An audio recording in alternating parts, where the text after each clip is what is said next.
All right, we are recording now. So we'll begin. So this is our third session.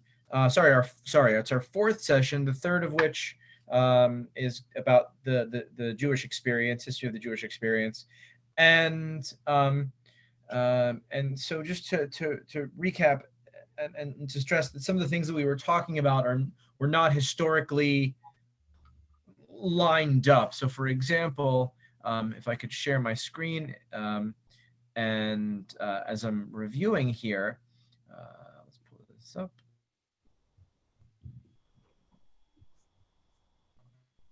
There we go. If I could share my screen, last time we talked about the rabbinic period and the medieval period. And Jews living under medieval Christian Europe and Jews living under in the Muslim Middle East and Arab lands, and we talked about the revival of Jewish mysticism in the land of Israel after the expulsion from Spain. We talked about the expansion of Jewish communities in Poland in the 16th through 18th centuries, and I briefly mentioned the Jewish community in the New World, and we're going to talk a lot more about that today. But then we got to the Hasidic movement a little bit. We touched upon that, which started around 1750-ish. In Europe and something else in Poland specifically, and something important to mention even before that is a note about things that happened in Poland and in Turkey and in the Eastern Mediterranean and Eastern Europe in around the 1600s. And I didn't mention this, and it's worth going back and covering this, but around in the mid 1600s, specifically the year 1648, there was called the Chmielnicki massacres in Poland, and there was a Polish lord called, his last name was Chmielnicki. It's hard to pronounce, and I'm not sure if I'm pronouncing it correctly. But anyway, he was a tyrant and a Polish lord, and he hated Jews, and there were lots of massacres throughout Poland. It was a really contentious time in Poland in the mid 1600s, and even as expansions were happening with as far as population growth and as far as Jewish literature and legal material. But as a result of that, and part of that led to a messianic movement, honestly, and it's all really I can call it as a messianic movement by somebody whose name was Shabtai Tzvi. And he was a very popular guy. People thought he was the Messiah, and like this wasn't just like a wacko kind of guy and a wacko kind of group. Like hundreds of thousands of Jews thought that he was the Messiah. He was going to save them. He was rescue them from persecution, from the terrible things that were happening in Poland. And then very famously, the Sultan in Turkey basically said to him, the Sultan of the Ottoman Empire basically said, everybody thinks you're the Messiah. Okay, convert or die. And he says, okay, I'm Muslim now. And that was a huge blow to these messianic hopes, to the entire Jewish community of that area of the world, and that a lot of that compounded with this erudition in the upper classes of Jewish scholarship led to what we talked about last time, the Hasidic movement, which was a popular movement that basically said, you don't need scholarship, you don't need to learn everything to be fully Jewish and feel the presence of God in your lives. And people were craving that, in the generations after the the, um, the I guess betrayal of the messianic movement of Shabtai Tzvi, and that all led to some that all led to the Hasidic movement, which spread in the latter half of the 18th century. It spread like wildfire all over Poland. And what's interesting is that these scholars of tradition and the Hasidic tradition hated each other. They The Hasidic tradition said, you're too rigid, and these scholars in their Jewish academies were saying, you're dumbing down Judaism. And what's interesting is that the Hasidic masters were called Hasidim, as they were, by pious ones, and the ones who opposed them were called the Mitnagdim or the Misnagdim, which literally means the opposers. It just means like, we are against you. They didn't define themselves as like self-referentially, but they only defined themselves in opposition to the Hasidic movement. And it was very interesting how these movements developed. And for generations, for a couple of generations, they were really in opposition to who they were, and like you didn't want to be involved with people, you didn't want to marry into each other's families. The Hasidic masters and these these leaders of the of these Jewish academies in Vilna and in other big cities of Eastern Europe. And so this was going on in the late 18th century, early 19th century. But we have to back up a bit, because it's very important to talk about what happens on the other side of the world. Now, the first Jewish communities were in the New World were founded by Sephardic Jews, some fleeing Spain. In fact, it's very possible that Columbus's chief navigator was Jewish, and several people on his ship were Jewish.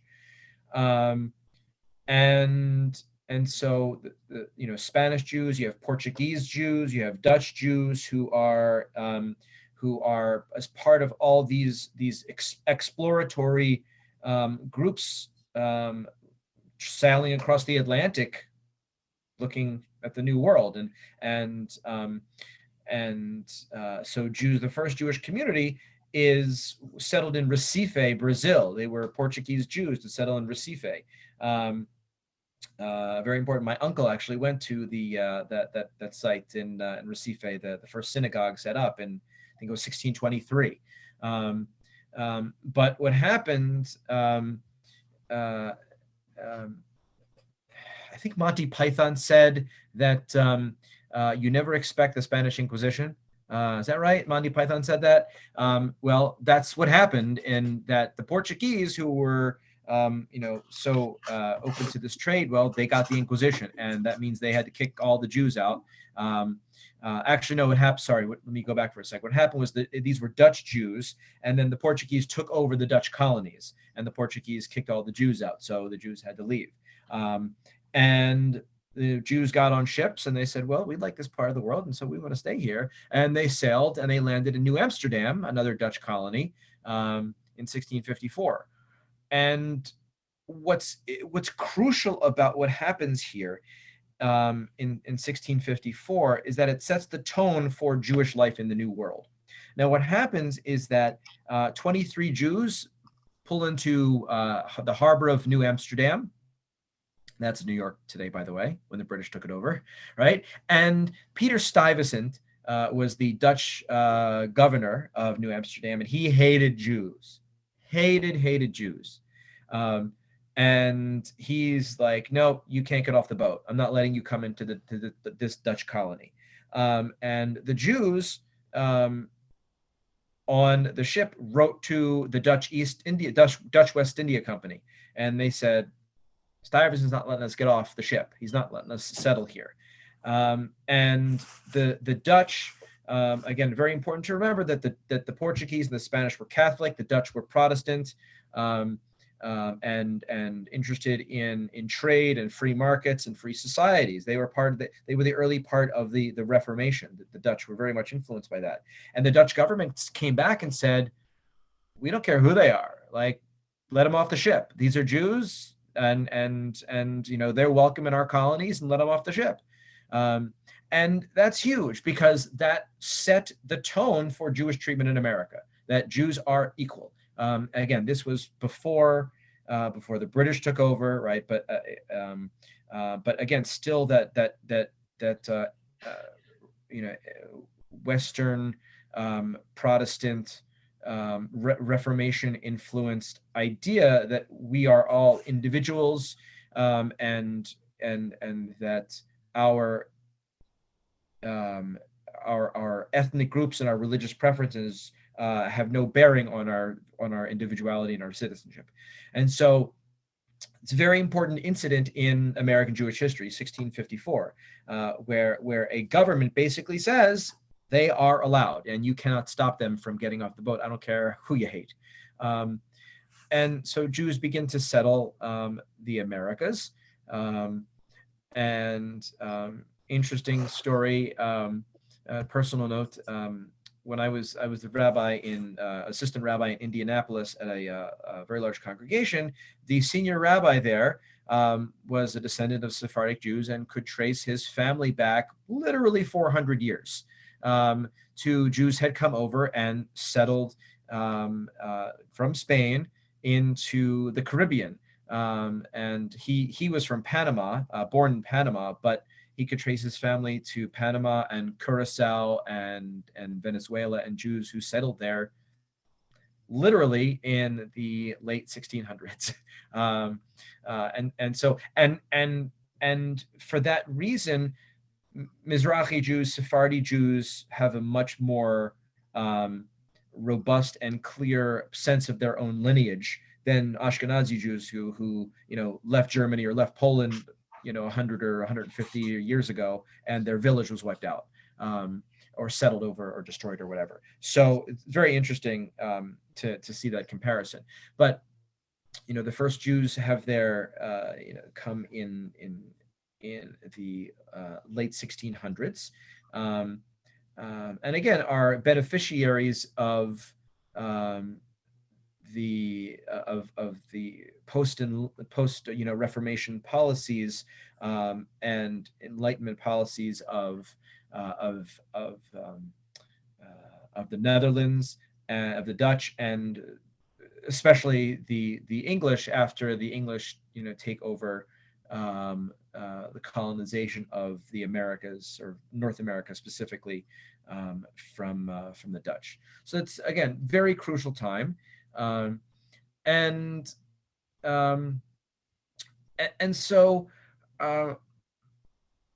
what's also really important in the development of what's going on in Europe at the time through the 1700s and the 1800s, as a result of the Enlightenment, is a fracture of the Jewish community into the movements that we understand them today.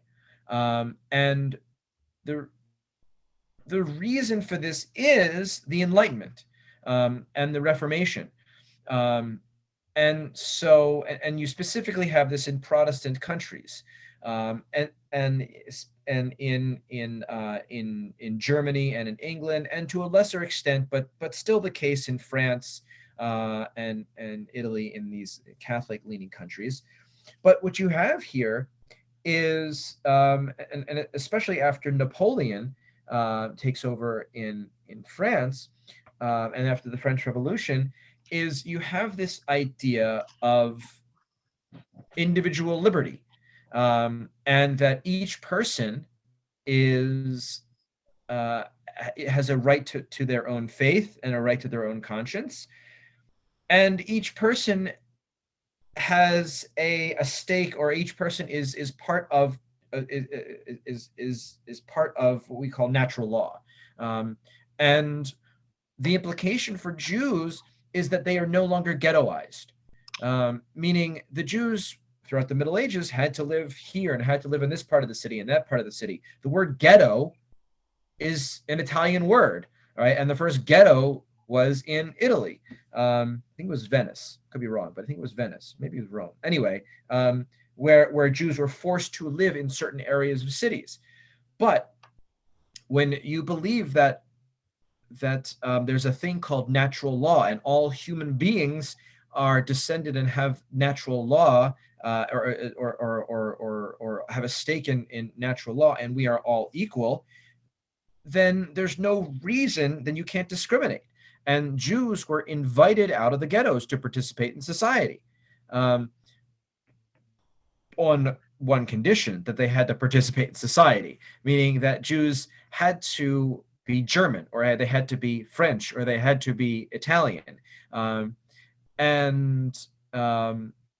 there was this idea in the late 1700s, early 1800s of nationalism, right? That there was a French identity, there was a German identity, there was an Italian, there was an English identity, right? All these identities. And what that means is that the ethnic identity of being Jewish, the sense of peoplehood of being Jewish, that was in conflict with this national identity. And so that means you had to reframe and re-understand what it means to be Jewish. So again, very important that you could be Jewish, or sorry, let's say it this way. You could be German, but of the Mosaic faith. You could be French, but of the Mosaic faith.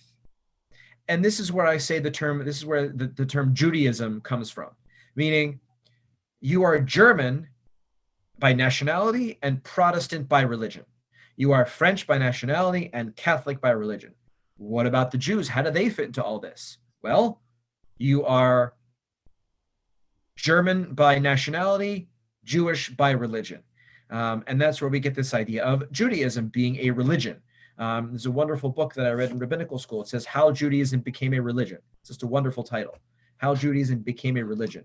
And it's due to this opening up of the ghetto and the welcoming in Jews into society. And Jews could go to university and get a secular education and participate in all sorts of disciplines and occupations, whereas before they were ghettoized and could only, in the Middle Ages, were ghettoized and could only participate in certain occupations that were allotted to them. Money lending being the most famous, right? That Jews were only allowed to be moneylenders, and then they were accused of being moneylenders and being, the cheap and being the moneylenders. But here you could ideally, in the best of circumstances, participate in society in any way you wish, as long as you kept your religion to yourself, quiet. So that's that's an important distinction. And then the question is, okay, how are we going to be Jewish in the world now? How are we going to respond to modernity? How is our Judaism going to exist with our nationality and the modern world, right? How, if we are going to buy into these new wonderful scientific theories, how does that mesh with our understanding of the Bible and our understanding of law? And this is where you have the beginnings of the movements, the modern movements that we know about that we know so well in Judaism today. So all of the modern movements that we have are responses to modernity. How do we live in the modern world? Well, the first movement that comes along and concretizes itself in Germany is the Reform movement, because they want to reform what Jewish practice looks like. So, and they're struggling with it. In some cases, they go way too far. One thing is, we want to be able to hear our rabbi preach and teach in the vernacular in German. Okay. We want to recite prayers in German because we can. Okay.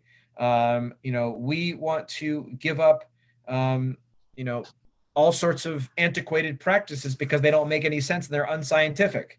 Um, what does that mean, like, and it's like, okay, so and a great example of this is the what's called the Pittsburgh Platform.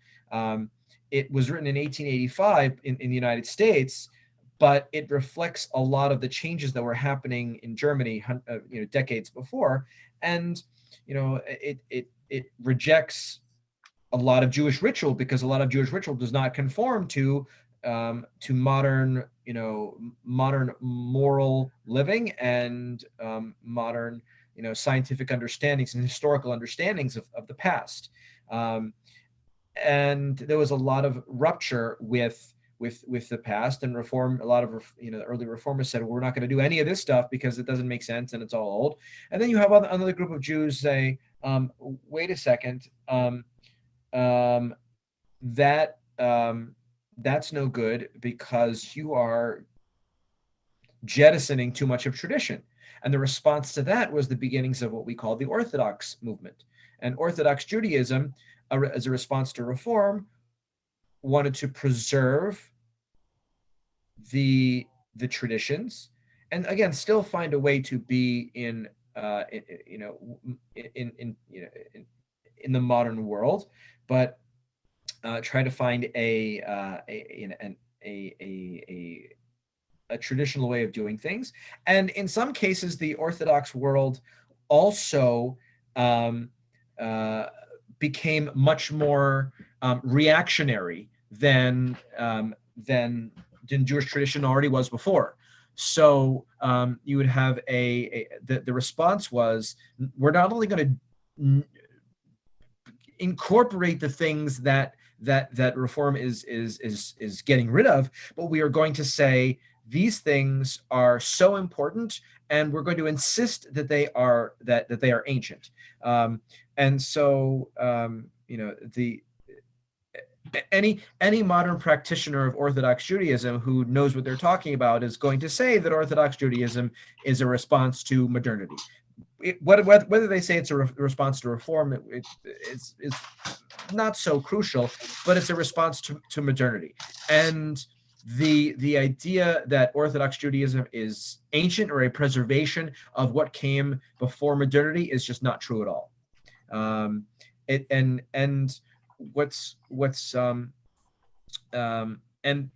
what comes later in between them is conservative, because it tries to find that middle ground between Orthodox and Reform, and originates in it's what's called the positive historical. That's what the early conservative movement was known as, the positive historical, meaning that history was important, but we are moving forward. Not that we are rupturing with the past, as Reform said, not that we are preserving the past, as Orthodox said, but that we are we are grounded in history, but positively looking to the future and adapting for that. Now, I mentioned last week, and I want to pick up on this. I mentioned last week that the early Hasidic movement was not so focused on rigorous Jewish practice. It was a pietistic revival movement of the people, and that it was in response to the rigorous Jewish practice of the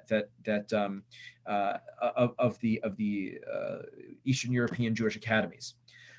And what happened was these two movements hated each other for decades, and then they saw the Jewish Enlightenment, what's called the Haskalah, and they saw the Reform movement, and they saw these responses to modernity, and they said, oh, the enemy of my enemy is my friend, right? They saw in Reform, and they saw in the Jewish Enlightenment a greater threat.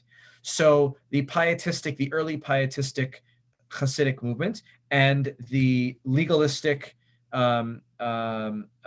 scholarly movement came together, And this is where you have a Hasidic movement that becomes so focused um, um, on Jewish practice and insistence of Jewish practice as part of its accessibility, which dilutes it honestly of its original intent. Right? It was originally intended to be a popular movement that everyone could feel a part of, and its leaders were ecstatic leaders who felt the need and felt the drive and had the ability to be leaders of its movements. But once it got wedded to the more legalistic Eastern European Jewish academies, it became much more legalistic. It became dynastic, and it lost a lot of its original cachet and reason for being, really. And so that's why Hasidic Judaism, at least for quite some time, appeared to be much more rigorous in practice. And one of the things that is happening today within the last several decades is what's called a neo-Hasidic movement, which is a reclaiming of the original intent of Hasidic, of the early Hasidic pietists. And I happen to go to rabbinical school with many people who, many of the founders and practitioners of this neo-Hasidic movement, which is, open and liberal in its practice and liberal in its acceptance of all sorts of Jews. And so that's kind of an attempt to recapture what the early Hasidic movement tried to do. So you have all these movements in European Judaism, and they, when European Jews start moving to the United States, that gets translated here and moved over here as well. So, for example, and you have several waves of European Jews come to the United States. The Jewish population in the early Americas is very, very small, just minute. It starts getting bigger with in the mid 19th century, and all of these movements are actually responses to events in Europe. So you have the German revolutions of the 1840s, the German Revolution, where the Germanic states kind of unite in one Germany, and that caused a lot of upheaval. So what do you have? You have lots of German Jews coming to the United States in the mid 1800s,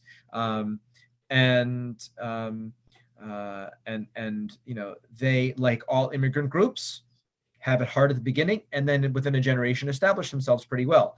And the German Jews are establish themselves for a generation or two, and then of course you have the next major wave of immigration, the biggest one that we know about, and that most Eastern European or Jews of Eastern European descent in America today are the result of, is the immigrations that start in the early 1880s and last all the way till the 1900s, first decades thereof. And the reason for that is there was an assassination of a Russian Tsar in 1880, and it caused a major upheaval. So and there were lots of pogroms that resulted from that, where the pogrom is a state-sponsored attack on Jews. Jews were also forced into what's called the Pale of Settlement in Europe and in Poland and in Russia, this area, and a lot of Jews got out of there and came to the United States beginning in 1880. Massive wave of immigration, which created the early American Jewish community as we know it. And what's fascinating about this in America is that the German Jews who had been here for 40 years, 50 years, hated the Eastern European Jews who came here. They gave them a bad name. The German Jews were established, and they wore jackets and caps, and they were Americanized. And you have these like slovenly Eastern European Jews settling in ghettos and living in tenements, and so there was a lot of tension within the Jewish communities themselves, even in America where they arrived.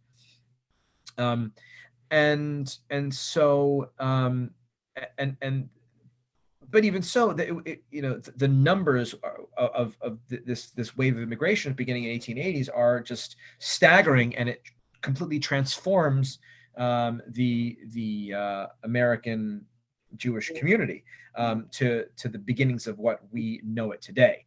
Now, what's interesting is as all this is going on, none of these changes, this is a lot of upheaval here. None of this upheaval is happening to the Jews living in the Arab world, because situations are pretty stable there. You have the Ottoman Empire, you have other empires that are relatively stable, and Jews have been living there relatively peacefully for 2,000 years, and which is why we American Jews do this crazy thing of dividing up our Judaism into different movements.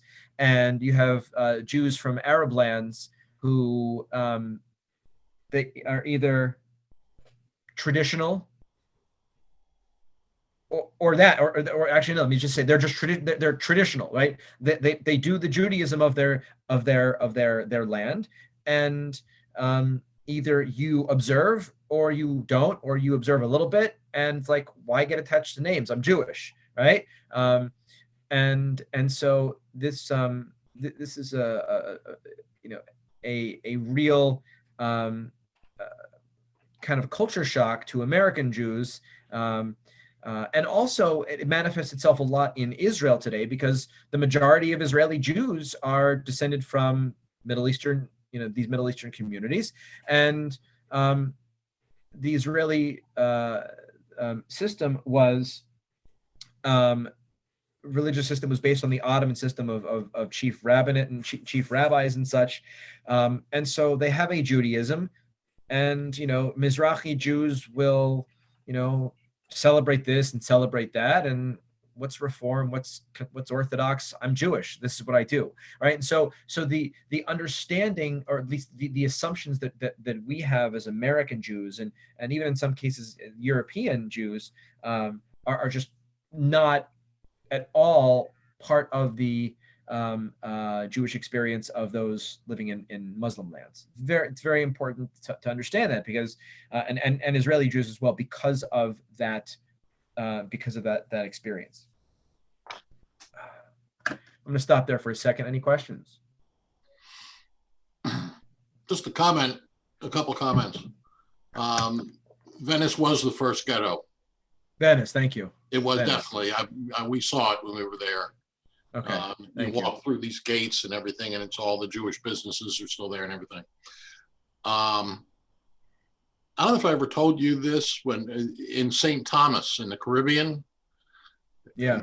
We went to the synagogue there, and there is a picture on the wall of then Rabbi Sasso's ancestor, who was a rabbi there, like from 1914 to sometime in the 40s. So, yeah, that's it. I don't remember telling you that or not, but if I did. No, yeah.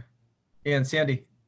Yeah, well, we were there too in St. Thomas. So that rabbi has descendants of every color and creed now all over the island. Yeah. Right. And it's a very interesting place, because they've got the sand floor, the sand on the sanctuary. Right. And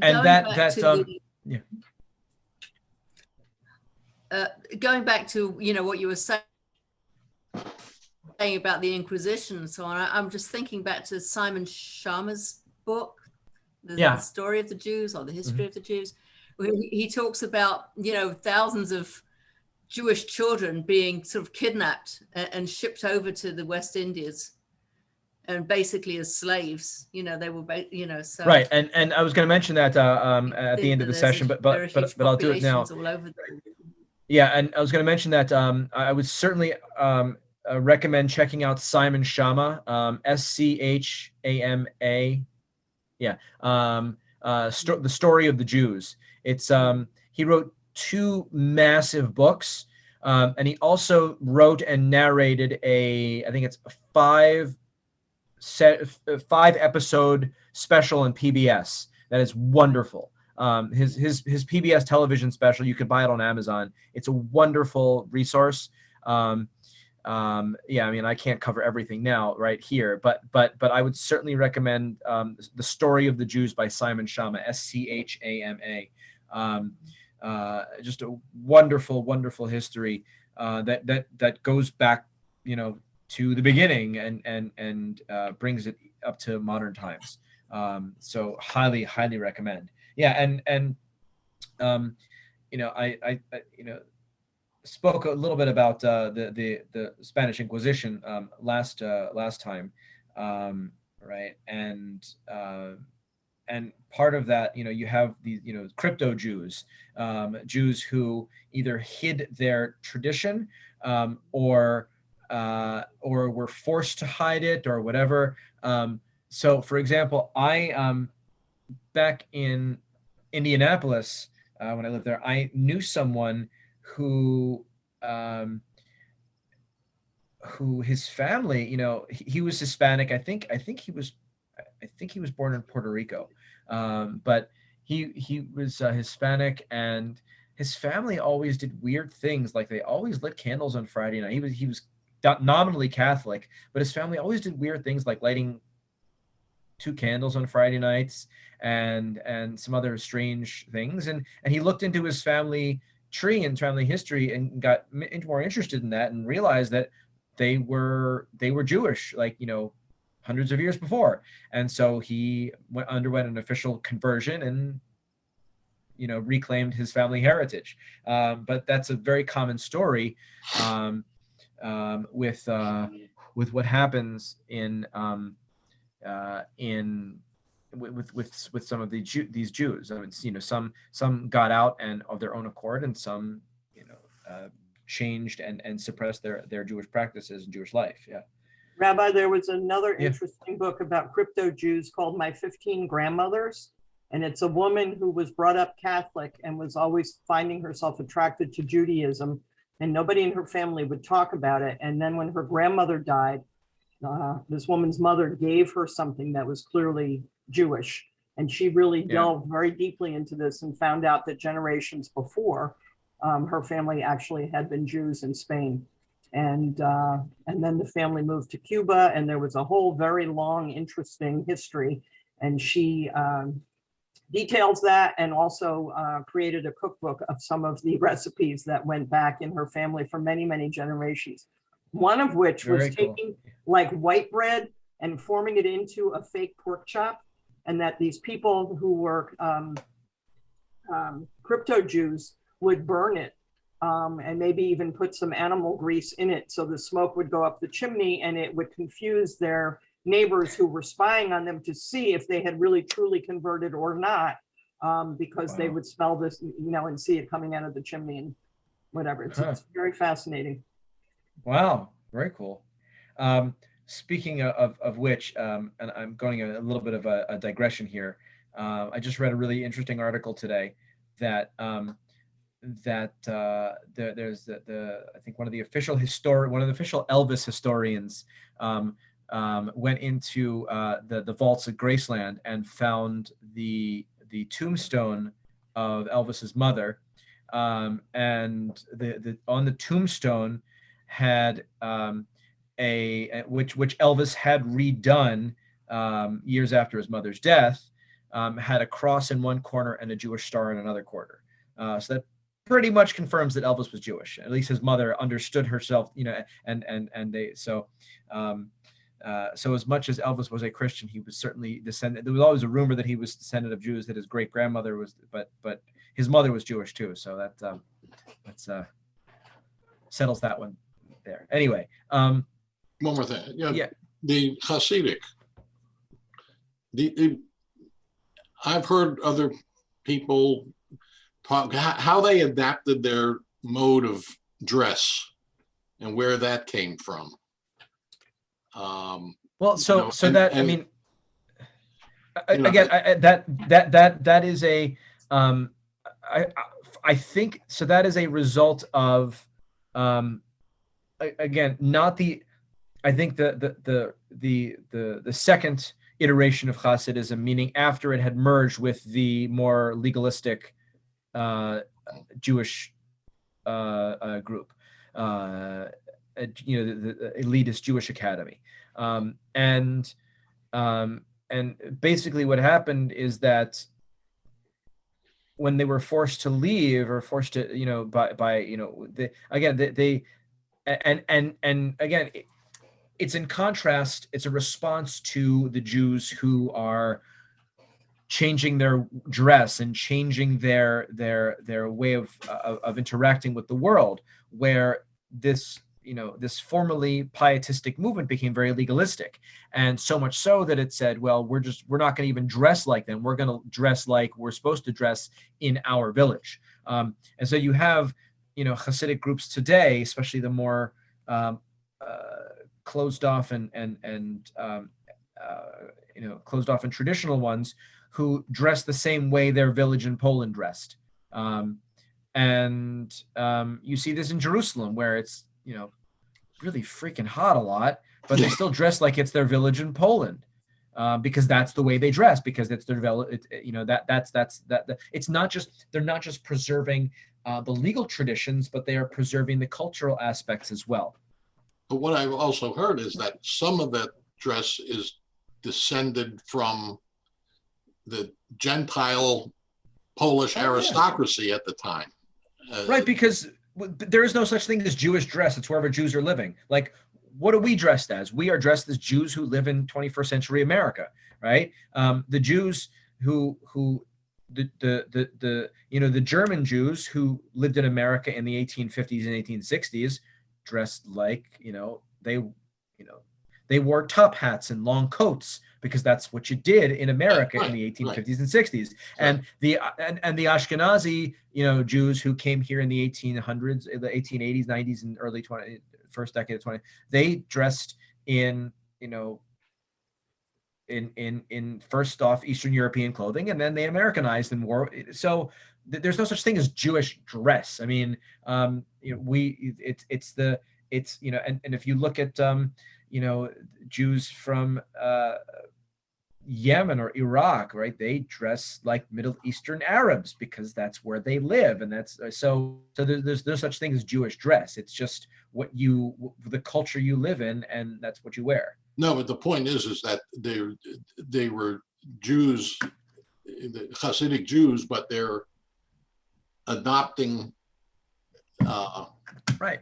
I don't know. Yeah, I understand that it's the dress of where they were living, but if they were trying to separate themselves as Jews, and especially Hasidic Jews, that their clothing would reflect, the Gentile, style of dress of the upper class in Poland where they were living. Well, don't tell them that. Mm-hmm. What's that? Don't tell them that. Oh. So, what's also important to know at this time, again, this is a time, the latter half of the 1800s, early 1900s, is a time of massive upheaval, and what you also have is, you have Jews doing all sorts of things. You have Jews who are becoming, who are attracted to the socialist ideas of Marx and Engels. You have Jews who are attached, who thrive in the marketplace, and so Jews are doing what everybody else is doing. And this is also the time of the rise of nationalism. And you have Jews who get the inklings of the idea that, the German people have Germany and the French people have France, and the Jewish people should have our own state as well, our own place. And you have the inklings, the beginnings of Zionism in the early, in the mid 1800s, just inklings here and there, people thinking and talking about this. Some religious, some traditional and religiously observant, some certainly not, some secular, and you have the beginnings of Zionism come out of these nationalist movements, and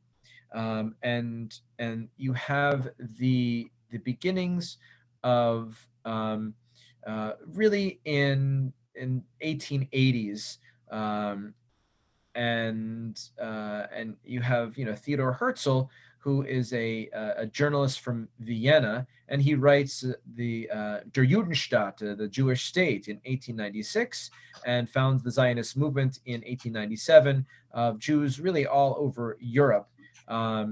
And again, this is part of the sense of a lot of the revolutionary movements that are going on, and also that you know, the idea to solve what's called the Jewish question, meaning what to do with the Jews. You know, there's a debate, you know, whether anti-Semitism was a motivator of Herzl. It certainly was, but maybe less so than people think it was. It was also an idea that this fervor was happening, and Zionism began in earnest with, as I said, with the first Zionist Congress in 1897, and really developed over the course of the next 50 years, where you have you know, the beginnings of the settlement of Ottoman Palestine, and you have, you know, to varying degrees of success, where in a lot of cases you have, you know, Jewish kids, you know, in their like late teens, early 20s, who've got nothing better to do and are part of this revolutionary movement and go settle in Palestine and want to build up a society there, but they don't know what the heck they're doing, and they completely fail. And this happens for several decades with what's called the first Aliyah, the second Aliyah, the third Aliyah. You have and multiple waves of Jewish immigration to Palestine. The most successful of which happens in the early 20th century, which leads to the establishment of Tel Aviv, the first brand new original Jewish city built in over 2,000 years, which was founded in I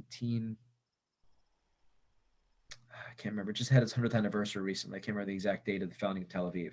And you also have the revival of the Hebrew language, which again, it's a completely fascinating phenomenon in its own right, where you have Hebraicists who are who want to speak in a modern language, and that's most famously by Eliezer ben Yehuda, who only spoke to his son in Hebrew, which was, you know, how do you come up with the word, you know, automobile or tractor or electricity, right? And how do you invent these words in a language that has a very limited vocabulary and is 2,000 years old? The biblical Hebrew is a very, very limited vocabulary. And so how do you create a new language? Well, you know, he did it. They did it. And there's this, you know, and Zionism became a multifaceted movement where you had political Zionism. We need to find a state. Or you had cultural Zionism. We need to revive Jewish culture. Where you have labor Zionism, where we are building a socialist state and we're going to be part of the People's Revolution.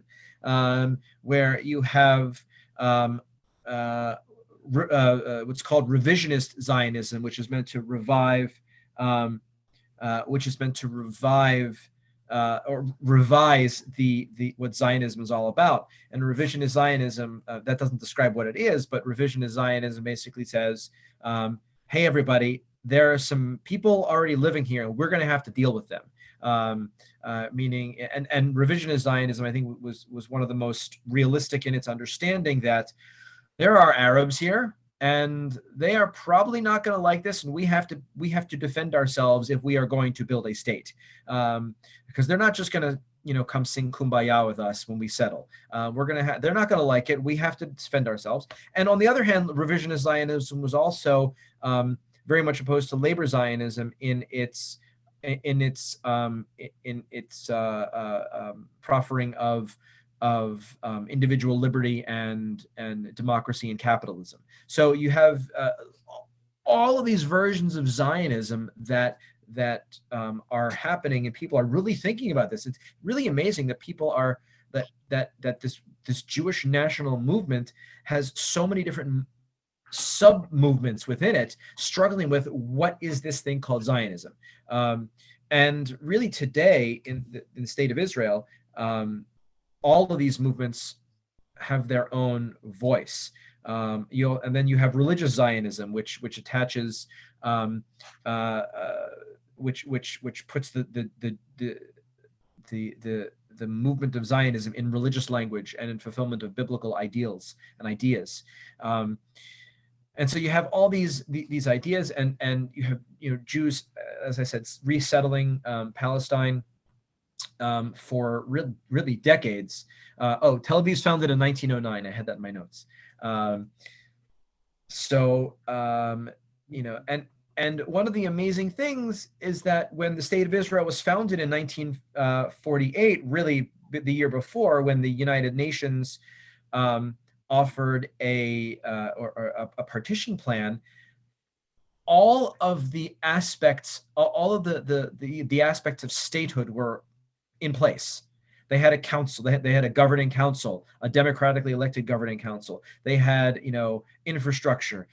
They had, roads. There was cooperation with the British Mandate, and all of this, of course, was possible with the Balfour Declaration in 1917, which argued for, in the wake of World War I, affirmed the idea of a Jewish national home in Palestine. And so you had international approval of this, and you had, and the United Nations voted in favor of this in 1947. And back in, back in Europe at the time, of course, you have the world wars happening at this time, right? World War I from 1914 to 17. And the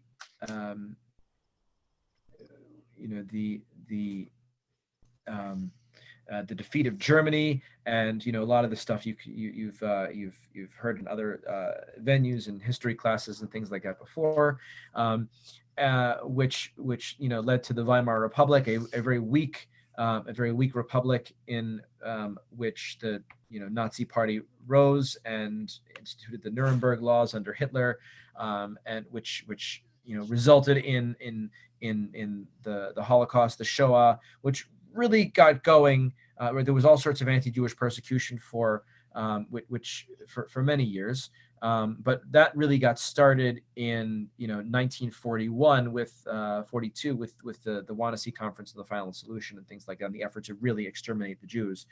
But that capitalized on anti-Semitic Jewish sentiment, anti-Semitic, anti-Jewish sentiment, which had been a staple of European culture for 2,000 years, right? And so this idea of blaming the Jews is easy because the Jews are the other. As much as Jews thought they could be involved in society, and again, this is what leads to Zionism. As much as Jews thought they could be involved in society, not so much, because there's always anti-Semitism. There's always people who are going to hate Jews, and so the Jews, again, capitalizing on this idea of nationalism, needed a home of their own to solve the Jewish question.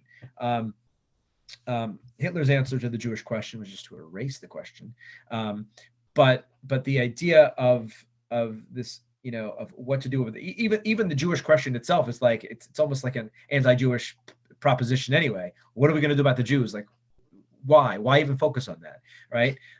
And so the rise of anti-Semitism really capitalized upon by Hitler was something ongoing, right? Marx was a vicious anti-Semite. This goes back to Martin Luther, who in the Protestant Reformation thought the Jews would follow him to become Protestant. And when the Jews said, "No, thanks, we'll give you a call,"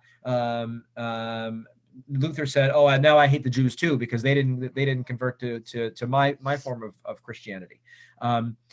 And so this anti-Jewish sentiment, as I said, was funneled through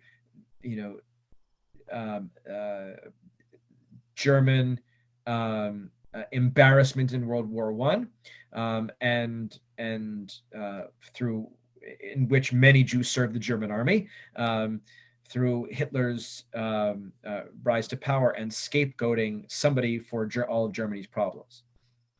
I won't go much more into that because that's much more recent history that we all know about.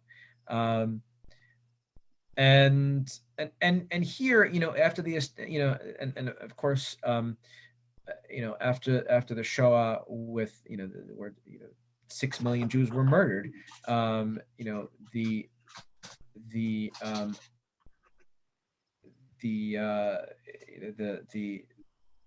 Jewish focus was not Europe anymore. It became America and Israel, especially in the post-war period, where Jews really established themselves. And I don't think it's an accident. I think it's actually very, very purposeful and very very meaningful that the rise and success of the American Jewish community occurred at the very exact same time that Israel established itself and became a world power, not a world power, but a known entity in the world, and eventually a world power. Meaning, the Jews in America arrived because the Jews arrived on the world stage. Jews in America derived their confidence and their pride in themselves because of the success of the Jewish state, and especially after the 6-Day War, where everything looked like it was going to end, and yet the Jews and the Jewish state completely transformed the Middle East and brought a sense of pride to itself. And so I think the projects of the American Jewish community and Israel as the Jewish state are inextricably tied in their at least for the last 50 years or so, tied in their ascendancy.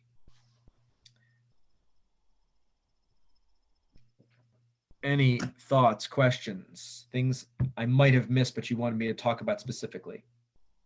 Well, you mentioned about Columbus, and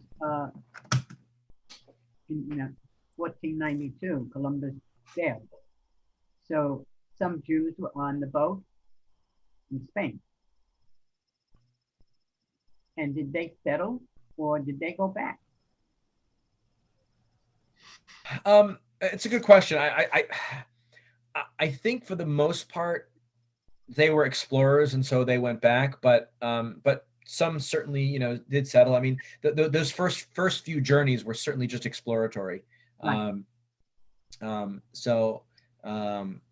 I personally don't know enough about the era to speak intelligently about it, but my best guess is that most were explorers and either hid their Judaism or went elsewhere. Some certainly did settle when settlements occurred and happened. So yeah. Weren't there feelings at one point that Columbus may have been Jewish himself, or was that just it's possible? I don't know. I don't know enough about it. I haven't read enough about it to be able to speak intelligently about it. But we may have to settle for Elvis. Right, exactly. I'm okay with Elvis. Yeah, but I don't know of any Jews that would have been named Christopher. Right, that's true. It's really not a Jewish name. When it not starts out with CHRIST. If you were a crypto Jew, that would buy you street cred. That's right, exactly. Yeah, great way to hide it. Maybe so. A comment about the early Zionists, where you said we have a lot of people going to the Middle East in the early 1900s, thinking they're going to be establishing the new Zionist state there, but they know that there's people there that ain't going to be too happy about it, and you're going to have to deal with that. Right. Think back about 3,000 years to the Exodus. It's exactly the same thing happened. Right, and I think there's some good parallels. And actually a better parallel to that would be the return from Babylonian exile.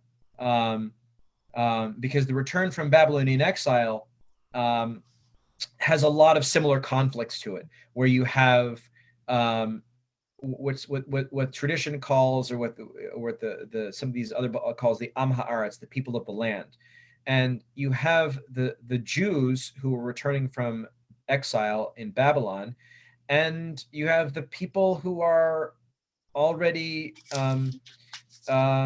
living there and have and whether they are, some people call them Samaritans because they live in Samaria, but just the people living there who've lived there for like 100 years or so and have established them, and these books of the some in the book of Ezra and Nehemiah, but other books in the Apocrypha which tell tales of this returning Jewish community, and that you have to, they were building, and I think it's in Josephus too. He writes about this, that Jews had to, they built, when they wanted to rebuild Jerusalem and the temple, they had to build 24/7 because and they had to have night watches, because they would build one day and all their stuff would be destroyed the next day, because they would have the people raid and tear all the stuff down that they built. So and you'd have to have a shovel in one hand and a sword in another, if you wanted to build, because the people of the land were already there, were not too happy about it. And there's a lot of conflict there. So it's a similar, it's a very similar idea, that and part of the issue is also, that when people wanted to build, remember, the Ottoman Palestine was a dump. Like, Ottoman Palestine there was nothing there. It was overgrown. There was no arable land. Even the north of Israel, which is a breadbasket today, was just a dump. And it was a backwater. The Ottomans, like, it was in the Ottoman Empire, it was Ottoman Palestine, but like, they didn't care about it. There was nothing good there. And it was just a terrible, terrible place to live. I think Mark Twain wrote about it.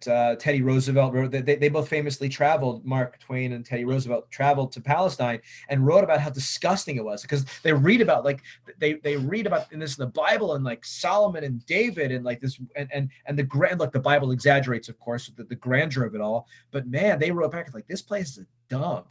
And it was like, it was a complete dump. And that's not to say anything bad about the people who live there. It was just, the Ottomans didn't care about it.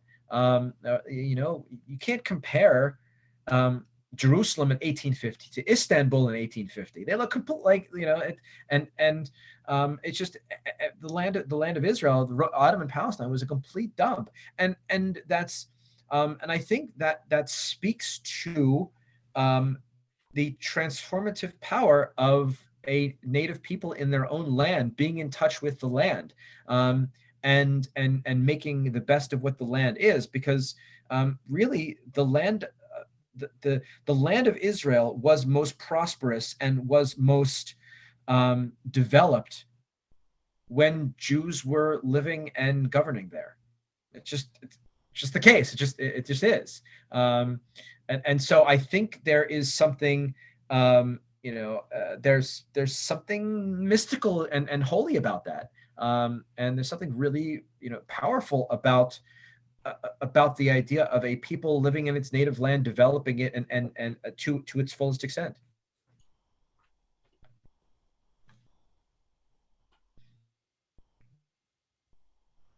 All right. Any other thoughts, questions, comments? Just one. Yeah, Sandy.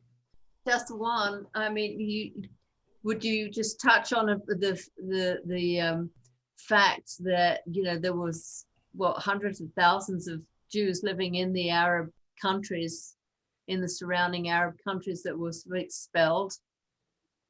Right. So I didn't talk about this specific. Right. So right. Right, and so this is this is a very important part of why Israel is the way it is today. Why you go to Israel today, and you know what you're not going to find? Bagels. Right. But you know what you are going to find everywhere? Falafel. Yeah. And there's a reason why. Israel is a Middle Eastern country, right? Israel is a Middle Eastern country. And as much as Israel in its earliest incarnations, and Zionism in its earliest incarnations and leadership were of European descent, it is a Middle Eastern country.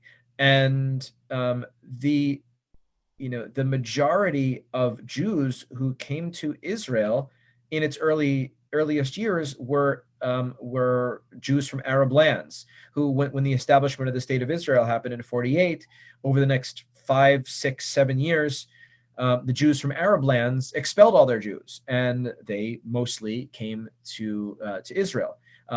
Interestingly, the country that did not expel their Jews was Iran. And that the Persian Jewish community lived very safely in Iran until 1979, when the crazy mullahs and ayatollahs took over. And those Persian Jews, some came to Israel, many came to the United States. And so you have these Jews, who, while the state of Israel, for several reasons, expelled or some at the founding of the state of Israel, you have many native Palestinians who were not really called Palestinians at the time. They were called